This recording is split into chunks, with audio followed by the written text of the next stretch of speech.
everybody, welcome back to Jeff Bowles Central, the only place on the internet, all you Jeff Bowles entertainment, is Goofy, and Mickey, and Donald, and some spiky-haired kids from some weird Final Fantasy village somewhere. We're talking about Kingdom Hearts 3, the final, they say, the final entry in the long and storied Kingdom Hearts franchise from developer Square Enix. I'm going to preface this review by saying I don't know anything about Kingdom Hearts. I have played a little Kingdom Hearts in my time, but not much.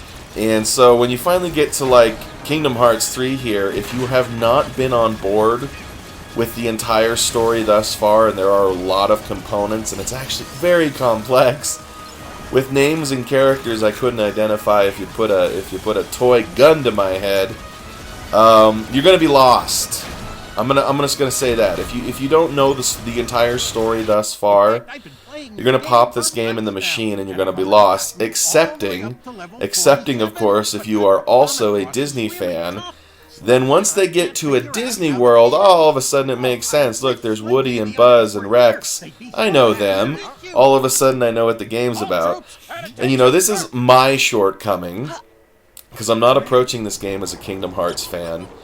I'm approaching it as someone who likes good games and is willing to play any good game, that comes along.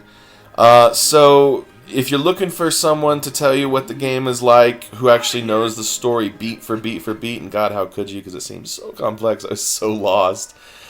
I kept looking over at my wife like, what did he say? Xehanort? Zingle Zongle Wonka? I don't know what the thing is. But, having said that, Kingdom Hearts 3 here is actually a pretty good game. I kind of knew it would be, because I've heard really good things about the series over the years. And I did play the first one way back in the day, but that's the only one I've played.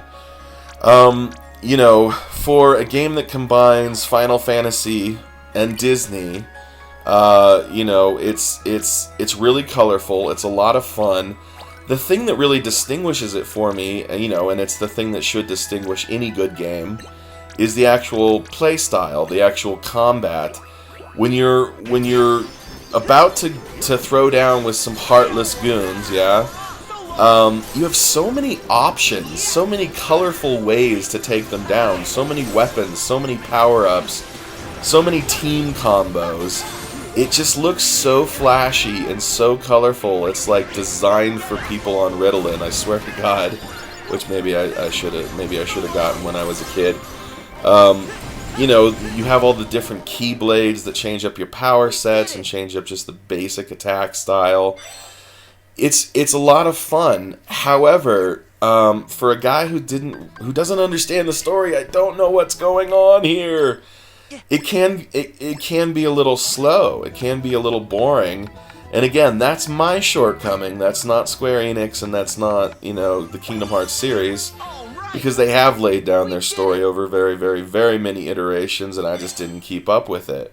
So, for a guy like me, this game is kind of a little bipolar, the experience of playing it, because while I enjoy immensely the combat, I mean, look at this, the teacup that comes out, that's like Mad Hatter's teacup and stuff.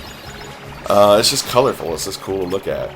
So for me, I enjoy the combat, I enjoy the actual gameplay, but I can't follow the story. So it's like you get in and it's like fun. Okay, slow down for 20 minutes while I wait for a story that I don't understand. And again, maybe that makes for a lopsided review, but I can't help it. I don't know what the hell is going on. Except in Giant Land, where we swing across the chandeliers and take out the giant on the little, what do you call it? 4-bit? Is that 4-bit? I don't know. And actually, speaking of the combat, which is the thing I liked most, I also like the gummy ship here. Actually, you get to actually design your own gummy ship. And it's not stuck on rails anymore like it used to be in past games. You actually have full three-dimensional control over your gummy ship, which is kind of fun. And that's how you get from the different worlds, the different Disney worlds and stuff, get to and from the places.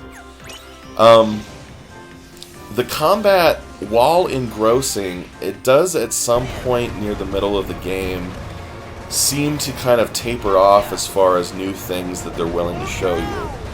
And by that I mean it's never... from that point on, it's kind of by the numbers a little bit. And once you've seen pretty much all there is to see as far as combat goes, even that starts to get a little... slow isn't the right word, but a little seen, been there, done that. So, I guess my final impression of this game, this was a terrible review. I'm gonna watch this later and go, oh, okay, so you suck at this, Jeff. What I'm saying is, it's a great game, wonderful production values, lots of big open worlds with nobody in them, like very barren, but that's okay, because they're still cool looking. It looks great, it plays great, but it's a little lopsided. If you don't know the story, you're going to have trouble. So for that reason, Kingdom Hearts 3 gets a 8 out of 10 from me.